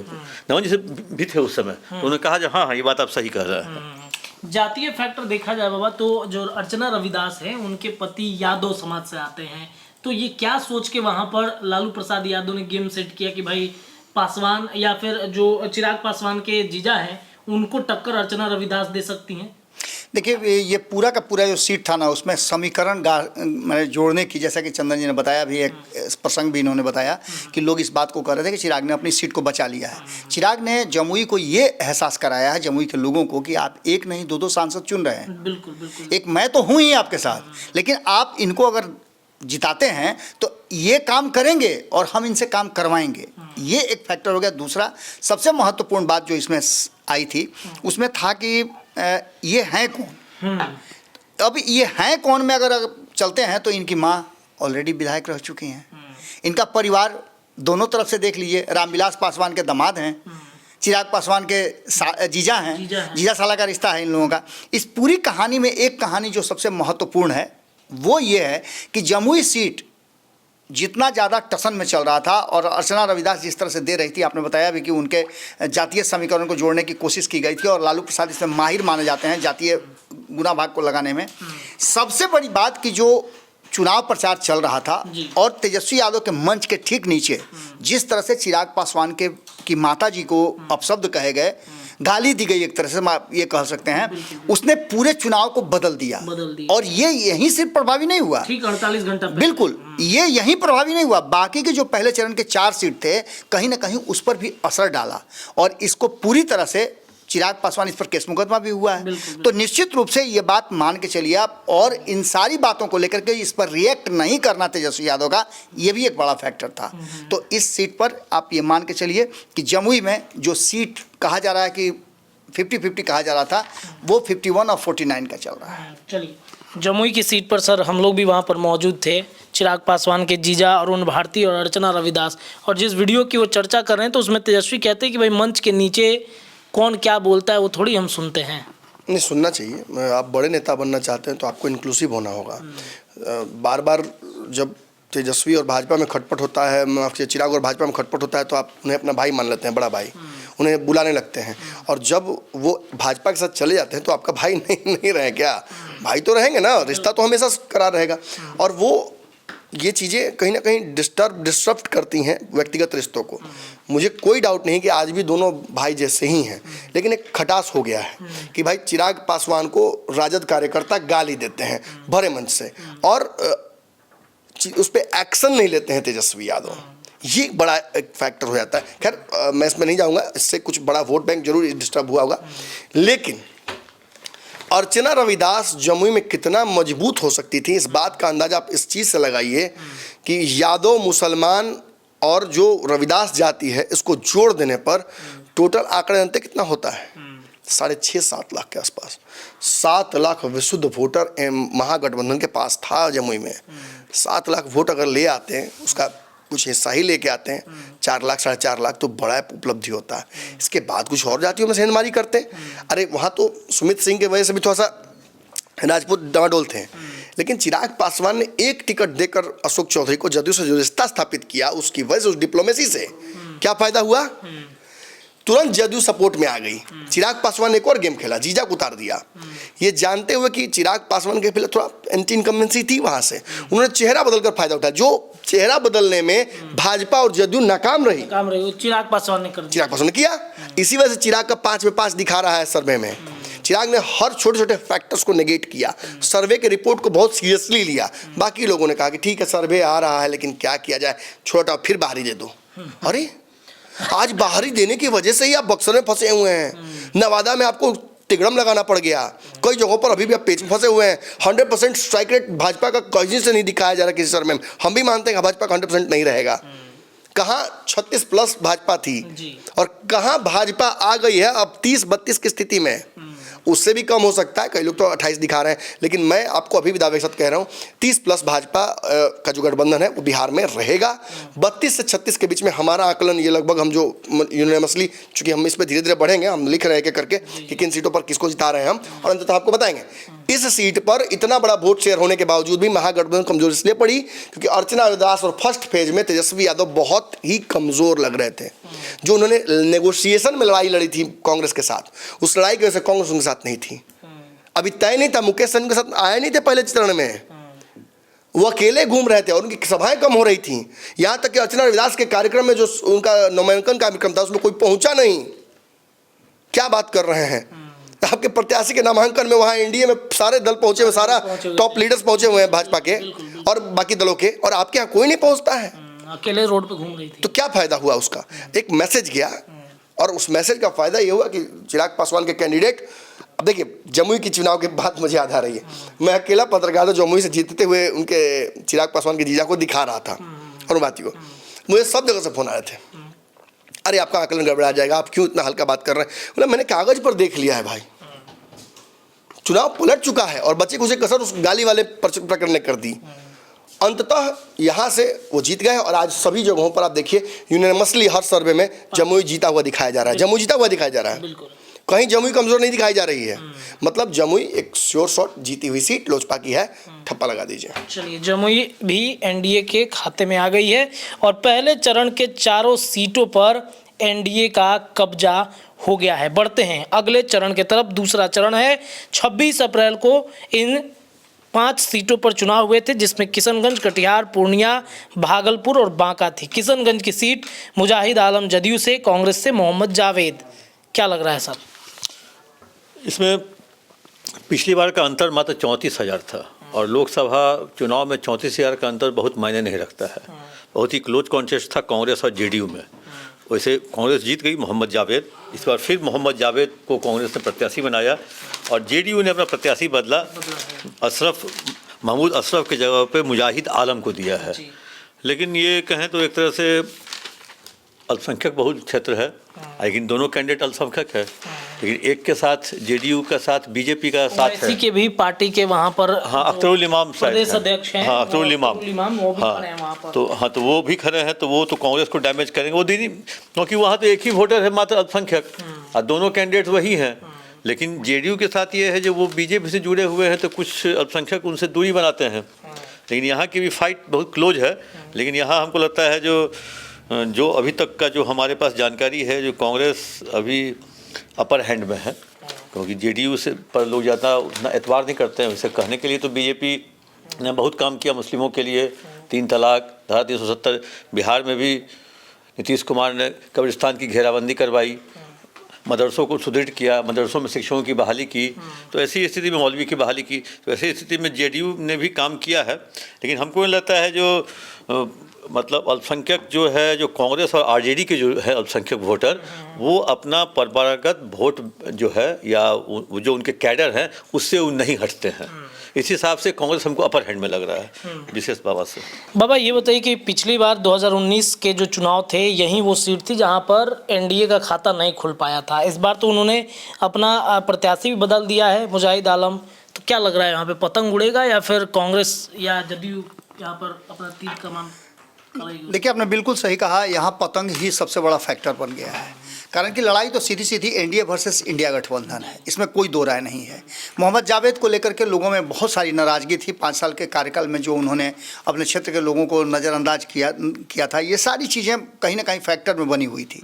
लेकिन एक ट्विस्ट नीतीश कुमार ने भी किया, अपना उम्मीदवार बदल के, और उम्मीदवार बदला तो लोकल उम्मीदवार और ऐसा उम्मीदवार, यंग उम्मीदवार जो कहीं ना कहीं लोगों के बीच में घूमता था। अब यहाँ की लड़ाई जो पिछली बार आप देखे होंगे बहुत कम मार्जिन था, लगभग 30 से 35 हज़ार, जैसा कि चंदन जी ने बताया भी आंकड़ों के हिसाब से। तो उसमें सबसे बड़ी बात है कि जो सीमांचल की सीटों की जो बात हम चर्चा करते हैं ना, उसमें से सबसे ज़्यादा अगर सेफ सीट कोई माना जाता है इंडिया गठबंधन के लिए तो वो किशनगंज की सीट है। लेकिन इस बार का जो आंकड़ा है और इस बार का जो लड़ाई है वो पिछले बार से थोड़ा सा अलग हो गया है, क्योंकि जदयू ने एक ट्विस्ट किया है जो लगातार हम बताते आ रहे थे पहले चरण में कि लालू प्रसाद ने ट्विस्ट किया है, यहाँ जदयू ने, नीतीश कुमार ने ट्विस्ट किया है, और यहाँ AIMIM खास करके खुद असदुद्दीन अवैसी वहाँ बैठ करके जिस तरह से अख्तरुल इमाम का अपना एक क्रेज इन 4 सालों में बना है, जब से वो विधायक बन करके लोगों के बीच में जाना शुरू किए हैं, लोगों को लाभान्वित करना शुरू किए हैं, उसके बाद की ये परिस्थितियाँ हैं। तो इस परिस्थितियों में सबसे बड़ी बात यह है कि AIM क्या करता है। पिछली बार भी AIM ही था जो अंतिम समय में, आपको याद होगा कि 40 सीटों में सबसे लास्ट में अगर परिणाम किसी का निकला था तो 2 सीट था, एक किशनगंज और एक जहानाबाद।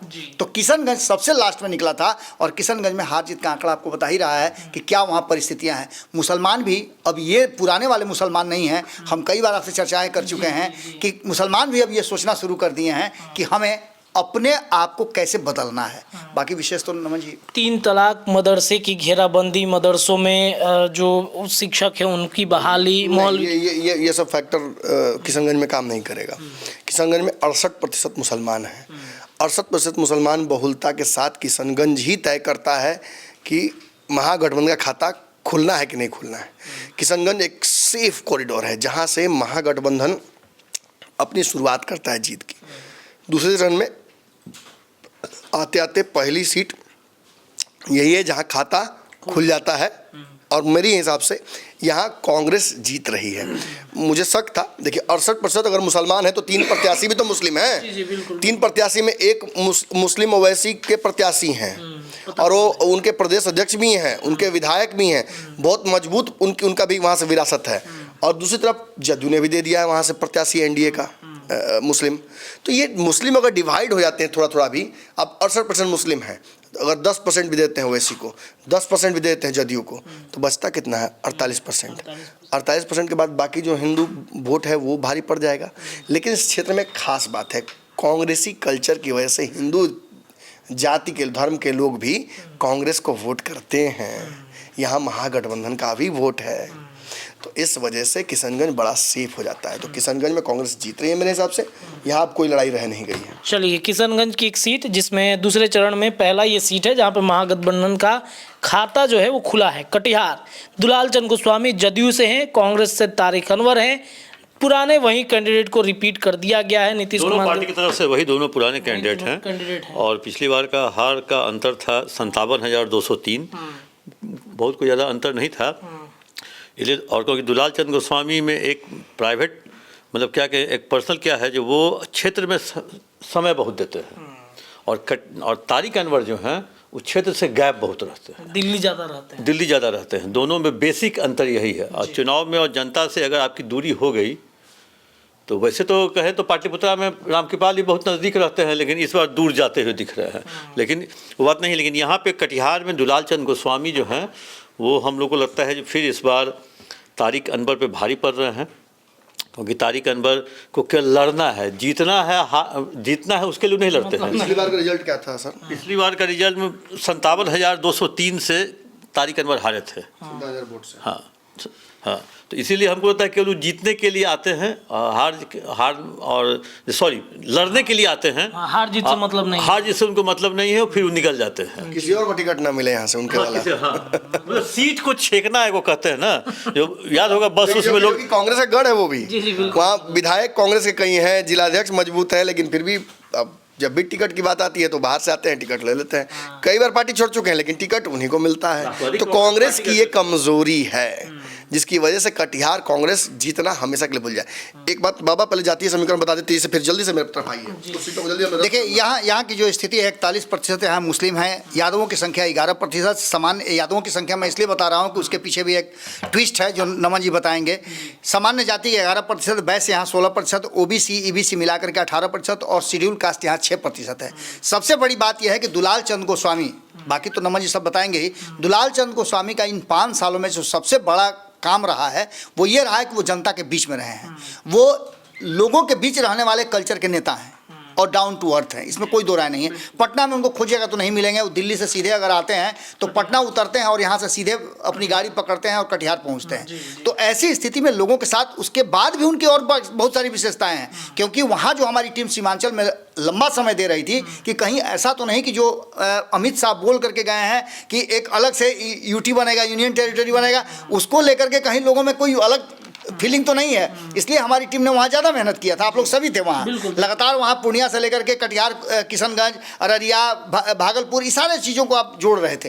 तो ऐसी स्थिति में निश्चित रूप से कटिहार में एक अलग तरह की लड़ाई लड़ते हैं ये दुलाल चंद गोस्वामी। और वो कह भी रहे थे कई बार, नमन जी से उन्होंने कहा है अपने बयान में भी कि यहाँ से अगर तारिक अनवर जीतते हैं तो मेरे लिए जितना आसान होगा। तारिक अनवर खड़े होते हैं तो जितना आसान हो जाता है। क्या लग रहा है सर, तारिक अनवर निकल जाएंगे यहाँ से?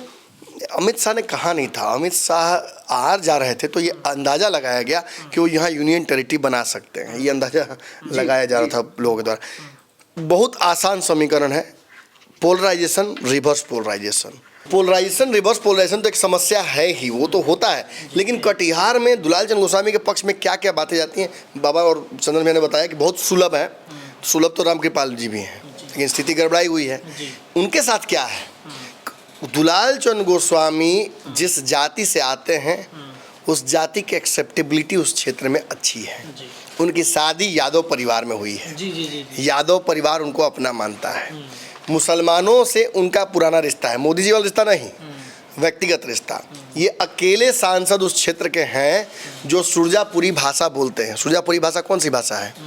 मुसलमानों की, खास तौर पे जो क्या कहा था मुझे याद है, सुरजापुरी मुसलमान कहा जाता है सर उनको, ये उनकी भाषा है। उनके शादी विवाह से फंक्शन तक में वो जाते हैं, बहुत जमीन से उठे हैं। आपको पता, खुद ही बोल देते हैं कि हम पटना में ऑटो चलाते थे और खुद ही सांसद बन के चले गए। उन्होंने तो अपना कमरा तक भी दिखाया था कि देखिए कितना सिंपल हम। हाँ, ये हमने देखा था। मैं देखिए किसी पूर्वाग्रह से नहीं बोल रहा हूँ, जैसे बाकी सांसद हैं वैसे ही मेरे लिए वो हैं, कोई विशेष लगाव मेरा नहीं है। और कमज़ोर आदमी तो हमारा कौन सा काम कर देंगे, तो सीधी बात हम खुल के बोल रहे हैं।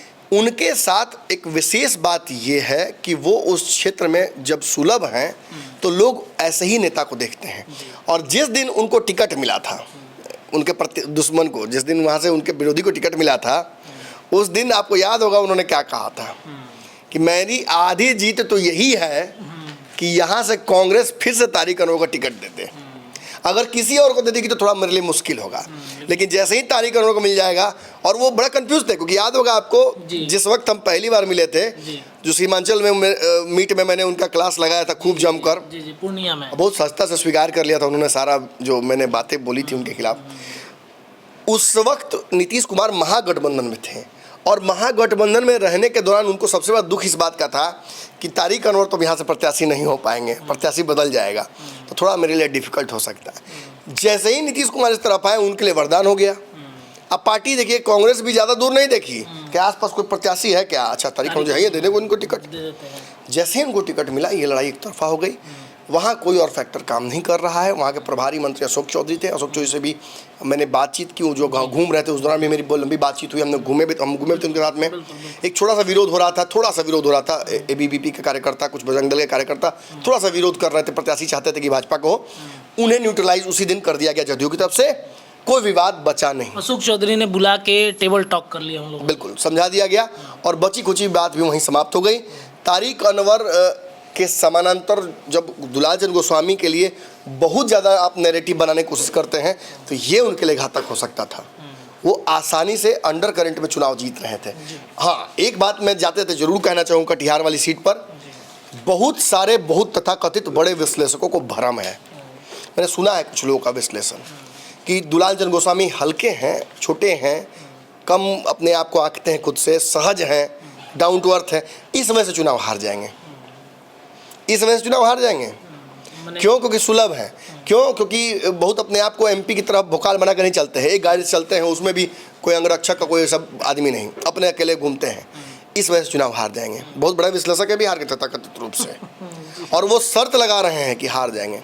मेरी भी शर्त यहाँ से वो स्वीकार कर लें, कि दुलाल चंद गोस्वामी अगर जीत जाते हैं तो वो पत्रकारिता छोड़ दें, क्योंकि यहाँ से उन्होंने ताल ठोक कर कहा था कि लड़ाई अगर फेयर भी बोलिए कि 50-50 भी तो मान लेते हैं, क्योंकि हो सकता है अंडर करंट में कुछ बातें हों, लेकिन कंप्लीटली राइट ऑफ कर देना, जो आदमी 2 बार हरा दिया तारिक अनवर को, तीसरी बार क्या ऐसा बड़ गड़बड़ा के हरा देगा? क्या नरेंद्र मोदी का गुस्सा लोग उन पर निकालेंगे क्या? ये तो उल्टा हो रहा है। या तो नरेंद्र मोदी का वोट भी उनको ट्रांसफर होगा। और नीतीश कुमार कमजोर थोड़ी है। नीतीश कुमार का वोट शेयर बिहार में लोकसभा में हमेशा बढ़ा है, विधानसभा में घटा तो लोकसभा में उनका बढ़ा है, तो इसका फायदा मिलेगा ना। तो खैर ये भी एक शर्त मेरी रहे चलिए तो ये सीट भी एनडीए के पक्ष में जा रही है, जदयू का खाता खुल गया है इस सीट से। एनडीए के पक्ष में ये सीट चली गई 4 और 1 5, मतलब अब तक 5 सीटें एनडीए गठबंधन के तरफ हैं। कटिहार के बाद अब आते हैं पूर्णिया, सबसे हॉट सीट, और इस सीट पर संतोष कुशवाहा जदयू से, आरजेडी से बीमा भारती को, पप्पू यादव कांग्रेस के नेता होते हुए भी से उन्होंने निर्दलीय चुनाव लड़ा है। फैक्टर पप्पू नहीं लड़े हैं, मजबूरी है, कुछ तो रही हुई होंगी मजबूरियां, यूं ही कोई बेवफा नहीं होता। नहीं होता। तो देखते हैं पप्पू यादव का किस्मत चमकता या नहीं, ये चर्चा करेंगे। लेकिन सर से चर्चा कर लेते हैं कि पिछले बार का क्या समीकरण था। पिछली बार संतोष कुशवाहा ही थे जेडीयू से, और कांग्रेस से उदय सिंह थे। उदय सिंह वही हैं जो एनके सिंह के भाई हैं। और पिछली बार संतोष कुशवाहा जीते थे 2,63,461 वोट से। मतलब कहे जो ये एक तरह से जेडीयू की आसान जीत थी वहाँ पे। इस बार तो 3 कैंडिडेट हैं, और 2 कैंडिडेट, मतलब एक तो पप्पू यादव वहाँ से काफ़ी बार लड़े हुए हैं, और बीमा भारती पहली बार विधायक से एमपी लड़ने गई है, और संतोष कुशवाहा वही रिपीट किए गए हैं जेडीयू के द्वारा। बाकी विशेष बाबा बताएंगे, क्योंकि वहाँ का जो कॉम्बिनेशन है वो यादव है, कुशवाहा है और गंगई है। इस पर विशेष बाबा बताएंगे जो वहाँ पर क्या इक्वेशन है, किस तरह का इक्वेशन है, क्योंकि यहाँ की सीट जो है काफ़ी चर्चित हो गई पप्पू यादव के कारण। पप्पू यादव, बीमा भारती और संतोष कुशवाहा, जातीय समीकरण क्या बैठा है बाबा यहाँ पर? अभी इससे पहले नमन जी बता रहे थे जो कटिहार के जो वर्तमान अभी सांसद हैं उनके बारे में बता रहे थे कि वो जब सीमांचल मीट हुआ था तो उनसे हमारी बातचीत हुई थी, तो बहुत सारी बातें खुल करके आई थी, उसमें पप्पू यादव भी थे। तो तभी ये हो गया था बातचीत कि पप्पू यादव अब पूर्णिया में अपना डेरा जमाएंगे। यहाँ की जो वर्तमान परिस्थिति है उसमें पप्पू यादव के लिए कोई नया नहीं है। जहाँ एक तरफ संतोष कुशवाहा तीसरी बार हैट्रिक मारने के चक्कर में है, एक ही व्यक्ति से उन्होंने 2 बार चुनाव लड़ा है, जिसमें 2019 और 2014 में उदय सिंह कभी कांग्रेस और कभी भाजपा से चुनाव लड़े हैं। इससे पहले उदय सिंह वहाँ के एमपी भी रह चुके हैं। लेकिन यहाँ जो निर्णायक भूमिका है उसमें एक ट्विस्ट करने की कोशिश राजद ने की थी। गंगोत समाज की बीमा भारती हैं, जिनको दिया गया था, उनके पति के बारे में सब कुछ जानता है कि वो इन्फ्लुएंस करते हैं, और वो जहाँ लगातार जीतती भी आ रही हैं। इन सारी स्थितियों को अगर देखा जाए तो यहाँ मुस्लिम और यादव की गोलबंदी कहीं ना कहीं बीमा भारती की तरफ अगर शिफ्ट होती भी है, अगर पप्पू यादव को नकार देती है, तो ऐसी स्थिति में ब्राह्मण राजपूत खेल को बिगाड़ सकते हैं। और सबसे बड़ी बात यह है कि यहाँ कुशवाहा, जो संतोष कुशवाहा लगातार जीत रहे हैं, ये भी एक समीकरण का हिस्सा हो सकते हैं। और कहीं ना कहीं जिस तरह की उस सीमांचल मीट में भी उन पर सवालों की बौछार जिस तरह से हो रहे थे और सवालों के जवाब देने में असहज महसूस कर रहे थे, तो इससे लग रहा था उनका टिकट कटेगा। लेकिन इन सब के बावजूद उनका टिकट रहा। और यहाँ पिछड़ा वर्ग जो है, अति पिछड़ा वर्ग, ये निर्णायक भूमिका होगा। यादव निश्चित रूप से पप्पू यादव की तरफ हैं, जैसा कि देखने को मिला। कांग्रेस के लोग जो है वो पप्पू यादव की तरफ हैं। लेकिन क्या होता है अंतिम फैसला, वो तो नमन जी बेहतर बता सकते हैं। अंतिम समय में बीमा भारती आकर संतोष कुशवाहा की लाज बचा लेती है। 4 चरणों का सबसे हॉट सीट पूर्णिया शुरू के, कोई इसके आसपास में नहीं टिकता है। वो तो बाद में कारा कट आ गया, इस वजह से कुछ पूर्णिया का नाम कम लोग ले रहे थे। हाँ, फिर भी मैं कहूँगा कारा काट और पूर्णिया, यही 2 सीटें हैं। पूरे बिहार में इसकी चर्चा खूब हुई है देश भर में, और लोग बार बार पूछना चाह रहे हैं। हमसे तो कम से कम लगता है कि 2000 बार, कई बार तो एक ही आदमी 20-20 बार फोन। पप्पू यादव भी कई बार फ़ोन किए हैं, क्या होगा क्या नहीं होगा। कॉन्फिडेंस उनको पूरा है। पप्पू यादव को लगता है कि वो 2 लाख वोट से यहाँ से चुनाव जीत रहे हैं, 1.5 लाख कम से कम। लेकिन इस सीट पर मेरा सर्वे 2 साल पहले से हो लगातार चल रहा है। पूर्णिया में जाता आता रहा हूँ, लगातार मैं गया हूँ। पैनोरामा हाइट्स में मैं वहाँ रुकता हूँ, पैनोरामा ई होम्स में। वहाँ संजीव मिश्रा भी पॉलिटिकल, उनका चूँकि बड़े बिजनेसमैन हैं, उनका पॉलिटिकल भी वहाँ रहा इंटरेस्ट। किस तरफ रहे कभी उन्होंने बताया नहीं, लेकिन हर तरफ के लोग उनके पास आते हैं। सीमांचल मीट भी वहीं हुआ था। पप्पू यादव से बहुत सारे सवाल मैंने पूछे थे। उनका ओरिएंटेशन था महागठबंधन तरफ, लालू के पक्ष में बोलने लगे थे, नीतीश की बड़ाई कर रहे थे। एकाएक सब कुछ बदल गया, नीतीश कुमार इधर आ गए। पप्पू यादव को लाख कांग्रेस में ज्वाइन करने के बाद, लालू से शरणम कक्षा में जाने के बाद भी वही मिला जो बाकी यादवों को बिहार में मिलता है, तेजस्वी छोड़कर लालू यादव से। अब क्या मिलता है वो खुद तय कर लें, fill in the blanks. Pappu Yadav को जब मिला तो उसे गए खेत में बेचने, खेत से लेकर गए बेचने मार्केट में, लेकिन वो कोई खरीदार मिला नहीं। इज्जत कांग्रेसियों ने बचाई, वहाँ के कांग्रेसी चुप हो गए। आरजेडी वाले धीरे धीरे धीरे धीरे बीमा भारती से घसकते आ ही गए लाइन पर। आरजेडी का बहुत बड़ा वहाँ रहा नहीं है वोट शेयर, कभी नहीं रहा है। वो तो उनके पप्पू यादव के लोग कागज़ पे लेके घूम रहे थे, देखिए ना आरजेडी कभी लड़ा है, कभी जीता है, कभी कुछ किया है, कैसे फिर यहाँ से आरजेडी। बीमा भारती भी बहुत विपरीत परिस्थितियों में वहाँ पहुँची हैं। बीमा भारती से उनके जीवन का, राजनीतिक जीवन का सबसे बड़ा गलती कराया गया इस जगह से चुनाव लड़वा कर लोकसभा का, वो भी इस पार्टी से। जब मंच से ही तेजस्वी यादव ये कह देते हैं कि देखिए भले इनको वोट मत कीजिए बीमा भारती को, अब भाजपा को दे दीजिए, पप्पू यादव को मत दीजिएगा। अरे मेरे भाई, पढ़ाई लिखाई इसीलिए ज़रूरी है, ये रीजनिंग का सवाल था। अब भाई हम हंसने की बात नहीं है, मैं हंसने के लिए नहीं कह रहा हूँ, ये दुर्भाग्य है बिहार का कि इतना सिंपल रीजनिंग भी चुनाव के एक पहले चरण में समझ में नहीं आया। दूसरे चरण में कैसे जीत रहे हो 40 सीटें, कैसे बिहार में देश भर में सरकार बना रहे हो, सिंपल रीजनिंग समझ में नहीं आया। आप जिस दिन पूर्णिया के मंच पर दूसरे चरण में ये बात बोल दिए कि भले तीसरे मोर्चे के, भले मेरे प्रत्याशी को वोट मत दो, भाजपा को दे दो, तीसरे मोर्चे को किसी को मत दो, मतलब आप खुद चाहते हैं कि लोग भाजपा को वोट दें अगर फर्स्ट चॉइस आप नहीं है तो। कई जगहों पर आप फर्स्ट चॉइस नहीं है। कहाँ फर्स्ट चॉइस है आप, कहाँ फर्स्ट चॉइस है? 39 सीटें पिछली बार जीती गई थी। You are never the first choice, you are never the first choice, you will never be the first choice. आप फर्स्ट चॉइस कहीं नहीं थे, सिटिंग सांसद सब जगह से थे भैया। तो फिर आप क्या कहना चाह रहे थे कि तीसरा कोई मजबूत जीत भी रहा हो तो जिताना मत, पवन सिंह भी गए।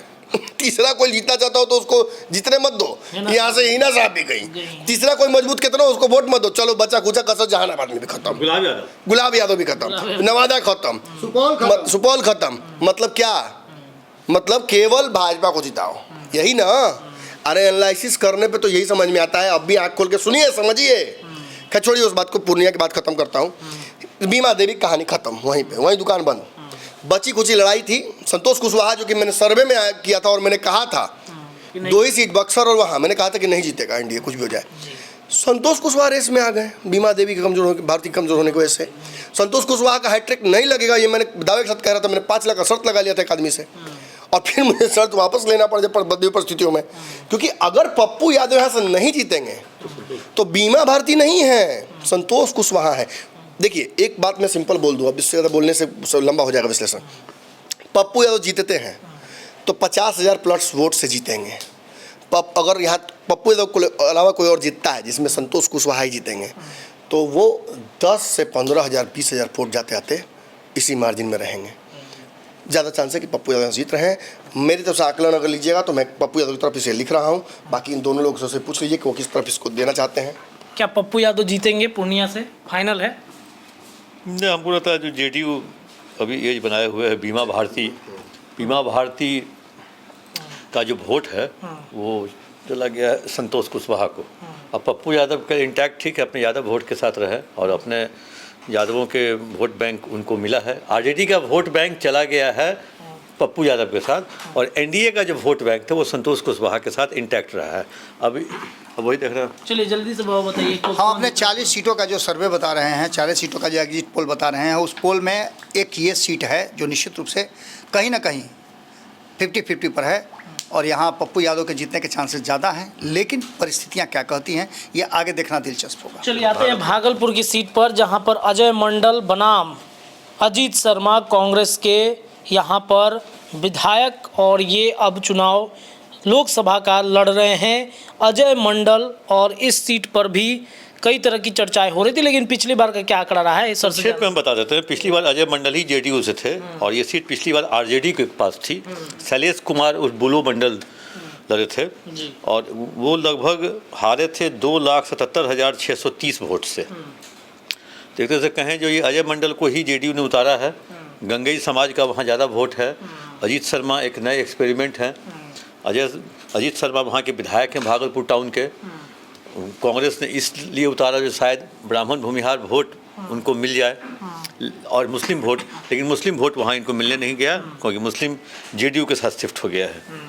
चलिए बाबा से जान लेते हैं भागलपुर का क्या है जातीय समीकरण। देखिए, भागलपुर के जातीय समीकरण जैसे कि बताया कि वो यहाँ पर जो मंडल समाज है, गंगे जो है उनका अच्छा खासा, यहाँ आपने देखा होगा कि बुलो मंडल वर्सेस अजय मंडल होते नज़र आया है। 2014 में यहाँ से बुलो मंडल जीत करके आए थे, जब नरेंद्र मोदी का पूरा एकदम औरा चल रहा था। 2019 में वही चुनाव हार गए थे। यहाँ स्थिति यह है कि दो बड़े नेता हैं भारतीय जनता पार्टी के, उनका ये गढ़ रहा है, एक अश्विनी चौबे और दूसरे शाहनवाज हुसैन। यहाँ जो निर्णायक भूमिका में है, सिल्क सिटी भी इसको कहा जाता है, और यहाँ के मुसलमान जो हैं वो इस व्यवसाय से जुड़े हुए हैं। तो उनके लिए बेहतर यही होता है कि कौन सी सरकार उनके लिए ज़्यादा बेहतर संसाधन उपलब्ध कराती है। और ये निश्चित रूप से भारतीय जनता पार्टी पिछले कई वर्षों से, मतलब 10 वर्षों से तो निश्चित रूप से उपलब्ध करा रही है। और इसको लेकर के प्रधानमंत्री नरेंद्र मोदी का भी आपने देखा होगा कि आया था कि बनारस से लेकर के और भागलपुर तक सिल्क का जो कारोबार है उसको हम पूरे दुनिया में फैलाएंगे। इसके साथ साथ आपको बता दें कि ब्राह्मण राजपूत इसमें निर्णायक भूमिका में होते हैं। ब्राह्मणों की संख्या भी अच्छी खासी है। अब देखना दिलचस्प ये होगा कि यहाँ होता क्या है। लेकिन अंततः जो मेरे मानने का सवाल है कि यहाँ से मंडल जीतते आ रहे हैं, तो एक बार फिर से मंडल पर ही लोगों ने मुहर लगाया होगा। गोपाल मंडल भी सर रेस में थे इस सीट को लेकर के, काफ़ी विवाद भी वो कह रहे थे कि हम टिकट तो पकड़े हुए में है हमारे, घूम रहा है, लेकिन जब कटा तो हम लोग भी उनसे सवाल किया था कि कौन चुरा ले गया। नहीं, गोपाल मंडल की हल्की बात करते हैं, मैं क्या बोलूँ। उनकी पार्टी उनको क्यों झेलती है आप अच्छे से जानते हैं। मतलब कोई और अगर वहाँ से विधायक मिल जाता, अगर उस तरह की बात होती तो शायद अगली बार ऐसा हो भी जाए। इसी तरीके से एक और विधायक थे सिवान के, आप ही के क्षेत्र के, तो आपको याद है कहानी। तो कुछ ये लोग लाइबिलिटी हो गए नीतीश कुमार के लिए। मुझे बोले में दिक्कत नहीं है। इनको जिस तरह से ट्रेनवा में गो करके लगा था, वैसे ही गो करके इनको चुनाव लड़ने का भी लगा था। प्रयास तो किए, हुआ नहीं। अगर गंभीर राजनीति करते तो मौका मिलता, बड़ी लड़ाई लड़ने का मौका मिलता, लेकिन हल्के पड़ गए। Ajay Mandal is not the first choice but he is the last choice of GDU। यहाँ से अजीत शर्मा को देखकर भूमिहारों को और भूमिहारों के एनडीए के प्रति पॉलिटिकल ईमानदारी को टेस्ट करने की कोशिश की गई महागठबंधन की तरफ से। ये तो तय था कि आप जैसे औरंगाबाद में काट दिए, पूर्णिया में काट दिए, वैसे आप भागलपुर में काट नहीं सकते थे, क्योंकि अजीत शर्मा बहुत मजबूत नेताओं में से माने जाते हैं उस क्षेत्र के। सवर्णों ने वहाँ उनको माने विधायक बनाया। अजीत शर्मा जो अरिजीत चौबे जो बेटे हैं अश्विनी चौबे के, वो कितने कम वोट से हारे थे आपको याद है। मतलब सवर्णों की लड़ाई में भी अजीत शर्मा भारी पड़े थे उन पर। तो ये बड़ी बात है कि वो महागठबंधन में भी भारी पड़ सकते हैं इस लड़ाई में। लेकिन मेरा कंप्लीट रिजोल्यूशन, मैं भागलपुर को अच्छे समझता हूँ, वहाँ मैंने बातचीत लोगों से की है। 100 कमियों के बावजूद अजय मंडल छोड़कर कहीं जाने की तैयारी नहीं है। उनकी पुत्री घूमी, खूब नेहा शर्मा ने प्रचार किया, हर तरह का स्वयं प्रचंपंज हुआ। भागलपुर में उतरे, हाँ भागलपुर में उतरे राहुल गांधी भी, आपको याद होगा वहाँ पूर्णिया के प्रत्याशी को लेकर पहुँच गए तेजस्वी यादव, एक और खटास का कारण बना था ये सारी चीज़ें हुई। बट अंततः लोगों ने कहा कि भैया ठीक है, हमको मानते हैं कि भूमिहार को वहाँ टिकट दे दिया गया, हमको रिप्रेजेंटेशन मिल जाएगा, लेकिन अजीत शर्मा वो नहीं कर सकते हैं जो नरेंद्र मोदी कर सकते हैं। अजय मंडल को वोट देंगे तो नरेंद्र मोदी को जाएगा। और भागलपुर की कहानी यही है। वहाँ कांग्रेस का एक पुराना इतिहास रहा है कांग्रेस से नफरत करने का, तो वो भी मैं ज़्यादा इसमें एक्सप्लेन नहीं करूँगा, चलाक दर्शक जानते हैं कि क्या है, यही सर्च कीजिए कि हिस्ट्री क्या रहा है। इस वजह से भी भागलपुर लोकसभा में नुकसान कांग्रेस को होता है। ये एक ऐसी सीट थी जहाँ राजद लड़ सकती थी, कांग्रेस से सीट लेकर राजद लड़ती, मौका मिलता आगे चल के। मतलब खाली स्थान को पूर्ति कर दिया गया कांग्रेस की टिकट दे करके। हाँ, मजबूत नेता है, कोई कमजोरी तो नहीं है, लेकिन ये आइडियल समय नहीं है। अभी लोग भूले नहीं हैं कांग्रेस का वो दंश का बाबा, अभी वो भूले नहीं हैं। और इस वजह से ये सीट बहुत आसान जीत जदयू को यहाँ पर मिल रही है। ये सीट लड़ाई में नहीं है, जैसा कि परफॉर्मेंस दिख करके दिखाया जा रहा है कि भागलपुर जीत रहा है अजीत शर्मा, ऐसी कोई बात नहीं है। अजीत शर्मा ऊपर नीतीश कुमार ने जो लगातार आपने देखा होगा भागलपुर के लोगों को जो दंश झेल रहे थे या जो उस दंश से निकाला है, तो इसको लेकर के भी नीतीश कुमार के प्रति लोगों की है सॉफ्ट कॉर्नर है। और यही कारण है कि भारतीय जनता पार्टी वहाँ से अन्य लोगों को लड़ाने की तैयारी चल रही थी, एक समय में चर्चा चली थी, लेकिन फिर अश्विनी चौबे आ गए और फिर मामला थोड़ा सा इधर उधर हो गया। चलिए, तो मतलब ये सीट भी भागलपुर की सीट जदयू खाते में, एनडीए खाते में। चलिए, बांका की सीट है। मुझे लगता है कि बांका की सीट पर बहुत ज़्यादा चर्चा करने की जरूरत नहीं है, लेकिन फिर भी जान लेते हैं बांका की सीट पर क्या परिस्थिति है। पिछली बार भी जयप्रकाश नारायण यादव, जो जयप्रकाश यादव थे, 2,05,32 वोट से हारे थे। कैंडिडेट सेम है 19 और 24 के, गिरधारी यादव, जयप्रकाश यादव। बांका के बारे में कहा जा रहा था जो गिरधारी यादव से लोग नाराज़ थे। और बाकी विशेष बाबा बताएंगे जो क्या स्थिति है वहाँ की। दो यादव यहाँ पे लड़ रहे हैं, ये सीट को लेकर के चर्चा, कैसे आप जातीय समीकरण को देखते हैं आप? देखिए, कभी दिग्विजय सिंह का ये सीट हुआ करता था। दिग्विजय सिंह यहाँ से काफ़ी माने कहा जाए तो बड़े नेता माने जाते थे।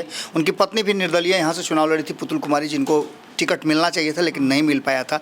यहाँ जो मेन लड़ाई है वो यादवों के बीच तो है ही, लेकिन राजपूत और सवर्ण यहाँ निर्णायक भूमिका में रहते हैं। इसके साथ साथ ईबीसी जो है वो पचपवनिया जिसको कहते हैं, पचपवनिया जिसके तरफ शिफ्ट किए वो जीतता है। अब देखना दिलचस्प होगा कि गिरधारी यादव के प्रति जो लोगों की नाराज़गी थी उसको कितना ज़्यादा कैश कर पाए हैं जयप्रकाश यादव। हालांकि लड़ाई यहाँ कड़ी जरूर है, उनके भाई विजय यादव लगातार वहाँ मेहनत कर रहे हैं, लेकिन आप समझ ही सकते हैं कि परिस्थितियाँ क्या होती है। यहाँ लोग सीधे नीचे नहीं देख रहे हैं, सीधे ऊपर नरेंद्र मोदी को देख रहे हैं, तो वो एक बड़ा फैक्टर है। क्या होगा सर, गिरधारी यादव जीत रहे हैं यहाँ से? बांका सीट जो है ना, उसमें शुरू से मैं बोलता आया हूँ कि यहाँ से आरजेडी जीतेगी। उसका कारण था प्री सर्वे में बांका बहुत कमज़ोर सीट थी, और बाबा भी ये मानेंगे, भैया भी बात मानेंगे कि अगर यहाँ से गिरधारी जीतते हैं तो अंतर 10,000 के भी नीचे हो जाएगा। बहुत मुश्किल है ये सीट। 2014 में भी लगभग यही हुआ था। 2014 में पुतुल देवी को मात्र 10,000 वोटों से हराया था जयप्रकाश यादव ने, और इस बार भी परिस्थितियां लगभग उसी के समानांतर है। इस बार प्रत्याशी ने थोड़ा मजबूत दे दिया गया है। यहाँ से जो प्रकाश को टिकट दिया गया है, ये मजबूत प्रत्याशी हैं। ये सुरेंद्र यादव जैसे जहानाबाद में आप लेके आ रहे हो, उसी तरीके के प्रत्याशी हैं। और फिर भी इस आधार पर देखिए, मैं एक बात जरूर कहूँगा कि बांका मेरे हिसाब से जाजद का खाता खुल रहा है। मैं मान के चल रहा हूँ कि बांका, शुरू से मैं कह रहा हूँ और आज भी चूँकि बाबा अपना कहेंगे, लेकिन मैं तो मानता हूँ कि आरजेडी का खाता बांका में खुल गया। ये सीट आरजेडी जीत रही है मेरे हिसाब से। मैं चाहूँगा कि हम सभी अपना अपना आकलन लिख लें, ताकि अंततः वीडियो के अंत में मैंने कितनी सीटें किसको जिताई हैं, मेरे हिसाब से आप कितना बोले हैं वो देख लें, क्योंकि हम लोग का मत भिन्नता हो रहा है अलग अलग सीटों पर। बाबा जैसे जदयू को लग रहा है बाबा को हिसाब से जीतेंगे, मुझे लगता है कि ये सीट आरजेडी के खाते में है। मेरी तरफ से कंफर्म। एक खाता खुल गया आरजेडी का। दूसरे चरण में पहला सीट बांका है, और कांग्रेस का किशनगंज में ये सीट जो है वो कहीं ना कहीं जाता हुआ दिख रहा है।